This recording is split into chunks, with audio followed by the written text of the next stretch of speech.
Assalamualaikum warahmatullahi wabarakatuh, saudara sekalian. Di video kali ini saya akan coba menerangkan tentang panduan akademik. Jadi pada panduan akademik itu adalah suatu dasar yang sudah seharusnya dikenali oleh mahasiswa. Ini kita mulai terlebih dahulu dari dasar pembuatan panduan akademik. Panduan akademik di UNES itu lebih kepada dasar utamanya adalah Standar Nasional Pendidikan Tinggi. Itu dikatakan di Permen nomor 3 tahun 2020. Nanti silahkan cari sendiri di internet.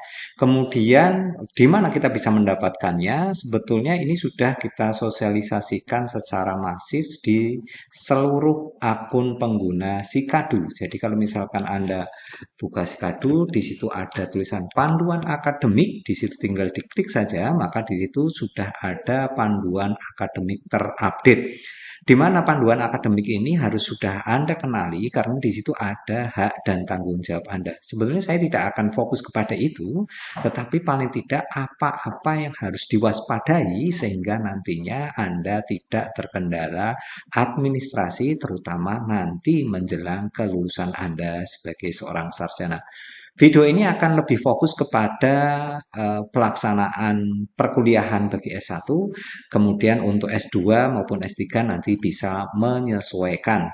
Karena sebetulnya di panduan akademik itu juga sudah ada panduan khusus untuk mahasiswa D3, S1 maupun S2, S3. Karena itu nantinya saya akan berfokus saja kepada S1, nanti S2 dan S3 bisa menyesuaikan. Baik saudara-saudara sekalian, kita mulai dari yang dasar terlebih dahulu. Ketika kita memasuki dunia akademik ataupun kampus, tentu saja kita membutuhkan guidance yang lebih operasional.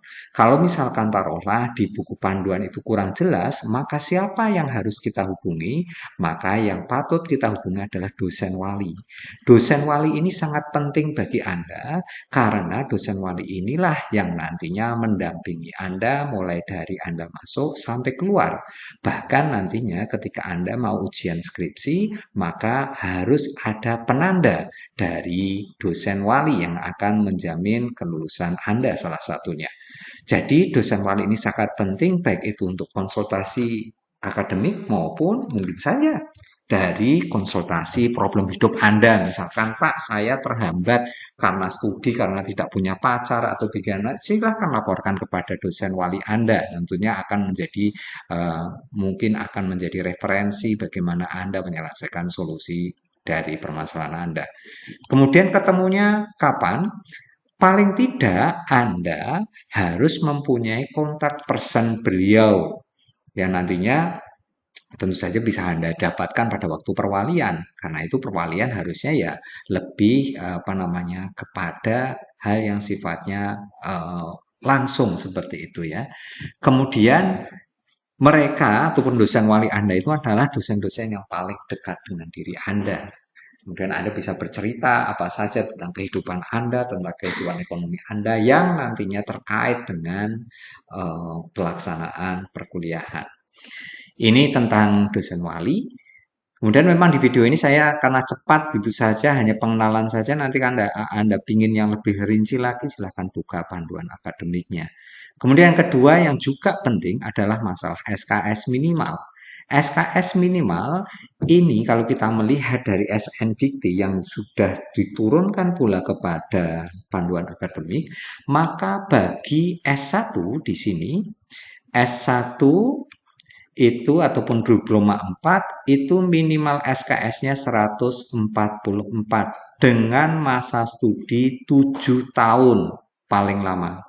Ini perlu saya tekankan karena nantinya Anda harus bisa menjamin pada waktu Anda akan lulus itu Anda betul-betul sudah mencapai 144 SKS minimal, yaitu 144 ini meliputi juga skripsi ataupun kalau di UNES ada lagi sistem jurnal ataupun artikel yang jelas kalau misalkan Anda ujian skripsi, maka minimal SKS yang sudah Anda luluskan paling tidak 144 dikurangi 6 SKS, yaitu untuk skripsi berarti jumlahnya ada 138.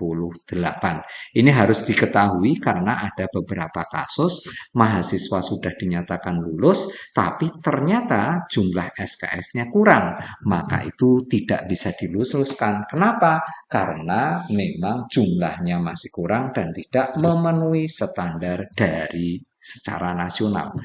Seperti yang sudah saya terangkan di video sebelumnya, bahwasanya kelulusan Anda itu tidak hanya ditentukan oleh institusi di UNES saja, tetapi karena kelegalan suatu ijazah, kelulusan, kesarjanaan nantinya juga harus terfilter secara nasional.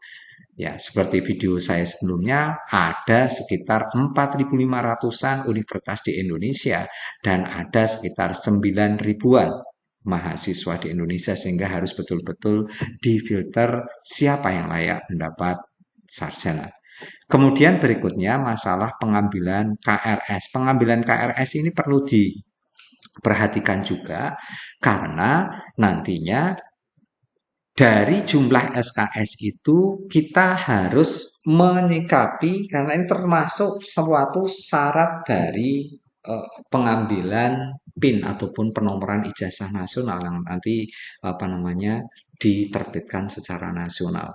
Nah, di sini kalau misalkan Anda sudah bayar UKT saja itu tidak cukup, karena bayar UKT itu hanya menyelesaikan administrasi yang sifatnya administratif, ya, keuangan seperti itu saja, tapi bukan administrasi secara akademik ataupun registrasi akademik. Jadi registrasi administrasi saja.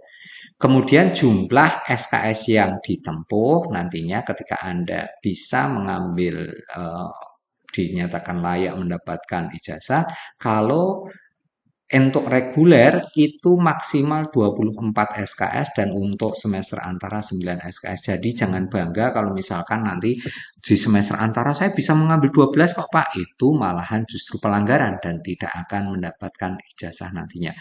Kemudian yang perlu Anda perhatikan lagi bahwasanya ketika Anda mengambil KRS pada suatu suatu semester, maka di akhir semester itu nilainya harus semuanya ada. Jadi di situ ada nilai PKL, nilai KKN, nilai PPL, itu harus ada, dan nilai lain-lain ya, misalkan DLL mata kuliah yang tidak dikelaskan atau tidak ada di dalam kelas itu pun harus keluar, kecuali nilai skripsi nanti masih ada toleransi secara nasional karena kadang-kala skripsi kan tidak diselesaikan dalam satu semester. Tetapi kalau misalkan Anda sudah mengambil PKL contohnya di suatu semester tertentu, maka di semester itu pula di akhir semester harus ada nilainya. Kemudian saya ingin mengenalkan lagi, ini hal yang sering sekali dilupakan tetapi ini sangat penting, yaitu tentang cuti. Cuti ini apa? Cuti ini adalah suatu hal yang nanti kita bisa ambil sebagai istirahat, paling tidak istirahat perkuliahan selama satu semester. Dan ini bukan mangkir. Kalau mangkir ini betul-betul tidak terencana. Pokoknya asal pergi seperti itu saja, tidak membayar. Udah langsung meninggalkan kuliah seperti itu saja. Tetapi risikonya kalau misalkan Anda tidak menyatakan cuti, maka akan ada tagihan UKT di semester berikutnya.